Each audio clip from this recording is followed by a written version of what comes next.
Greetings. I am the Lorekeeper. I have taken it upon myself to collect the stories, journals, and lore from every corner of Tamriel and beyond, which I have been doing for as long as I can remember, and I can remember a very long time. Some of the names herein I have not heard uttered aloud in eons, so if any of them sound off to you, well, feel free to correct me when I'm done. In the meantime, please enjoy Book 1 of 2920, the last year of the First Era, Morning Star, by Carlovac Townway. 1 Morning Star, 2920. Mournhold Morrowind. Almalexia lay in her bed of fur, dreaming. Not until the sun burned through her window, infusing the light wood and flesh colors of her chamber in a milky glow, did she open her eyes. It was quiet and serene, a stunning reverse of the flavor of her dreams, so full of blood and celebration. For a few moments she simply stared at the ceiling, trying to sort through her visions. In the courtyard of her palace was a boiling pool which steamed in the coolness of the winter morning. At the wave of her hand it cleared, and she saw the face and form of her lover Vivek in his study to the north. She did not want to speak right away. He looked so handsome in his dark red robes, writing his poetry as he did every morning. "Vivek," she said, and he raised his head in a smile, looking at her face across thousands of miles. "I have seen a vision of the end of the war. After 80 years, I don't think anyone can imagine an end," said Vivek with a smile, but he grew serious, trusting Almalexia's prophecies. "Who will win, Morrowind or the Cyrodiilic Empire?" "Without Sothosil and Morrowind, we will lose," she replied. "My intelligence tells me the Empire will strike us to the north in early springtide, by first seed at the latest. Could you go to Artaeum and convince him to return?" "I'll leave today," she said simply. 4 Morning Star, 2920. Gideon Black Marsh. The Empress paced around her cell. Wintertide gave her wasteful energy, while in the summer she would merely sit by her window and be grateful for each breath of stale swamp wind that came to cool her. Across the room, her unfinished tapestry of a dance at the imperial court seemed to mock her. She ripped it from its frame, tearing the pieces apart as they drifted to the floor. Then she laughed at her own useless gesture of defiance. She would have plenty of time to repair it and craft 100 more. The Emperor had locked her up in Castle Gioves 7 years ago, and would likely keep her here until he or she died. With a sigh, she pulled the cord to call her knight, Zook. He appeared at the door within minutes, fully uniformed as befitted an imperial guard. Most of the native Kothringi tribesmen of Black Marsh preferred to go about naked, but Zook had taken a positive delight to fashion. His silver reflective skin was scarcely visible, only on his face, neck, and hands. "Your Imperial Highness," he said with a bow. "Zook," said Empress Tavia, "I'm bored. Let's discuss methods of assassinating my husband today." 14 Morning Star, 2920. The Imperial City, Cyrodiil.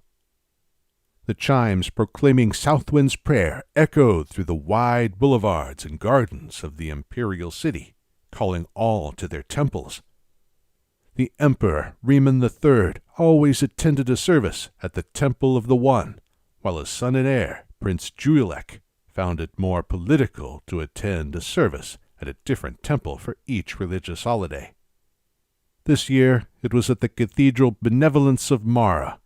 The Benevolence's services were mercifully short, but it was not until well after noon that the Emperor was able to return to the palace.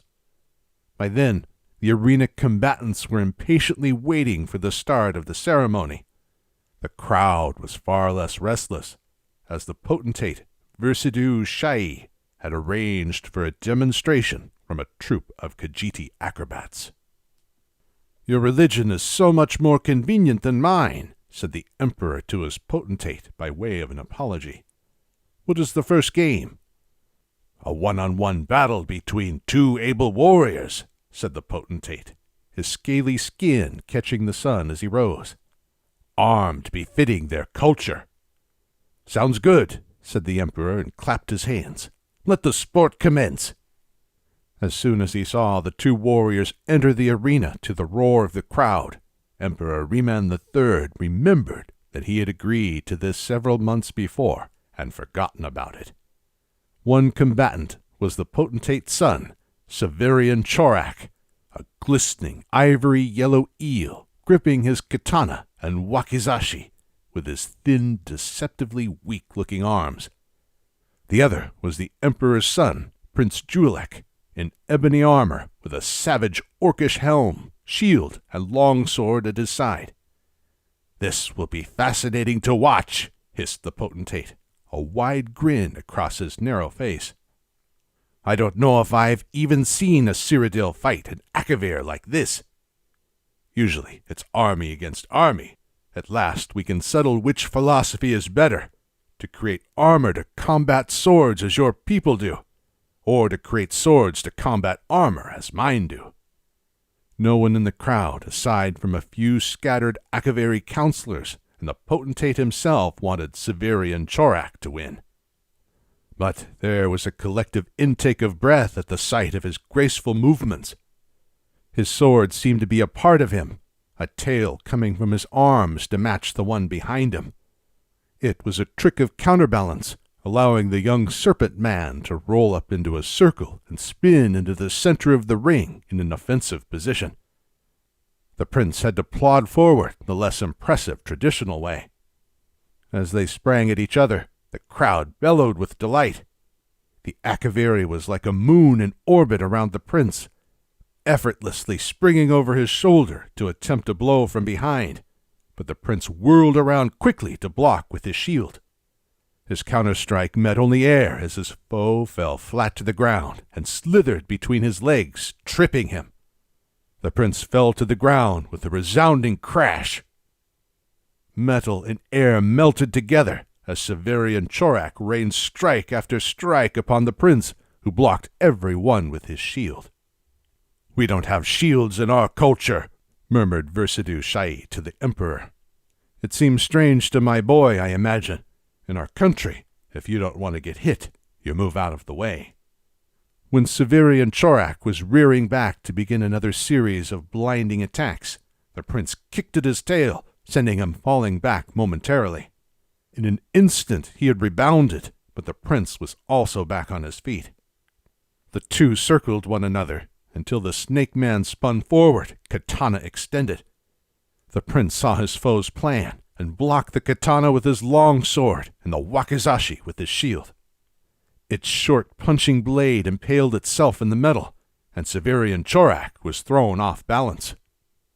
The prince's long blade slashed across the Akavir's chest, and the sudden intense pain caused him to drop both his weapons. In a moment, it was over. Severian Chorak was prostrate in the dust with the prince's long sword at his throat. "The game's over," shouted the Emperor, barely heard over the applause from the stadium. The prince grinned and helped Severian Chorak up and over to a healer. The Emperor clapped his potentate on the back, feeling relieved. He had not realized when the fight had begun how little chance he had given his son at victory. "He will make a fine warrior," said Versidou Shai, "and a great emperor." "Just remember," laughed the Emperor, "you Akaviri have a lot of showy moves, but if just one of our strikes comes through, it's all over for you." "Oh, I'll remember that," nodded the potentate. Riemann thought about that comment for the rest of the games and had trouble fully enjoying himself. Could the potentate be another enemy, just as the Empress had turned out to be? The matter would bear watching.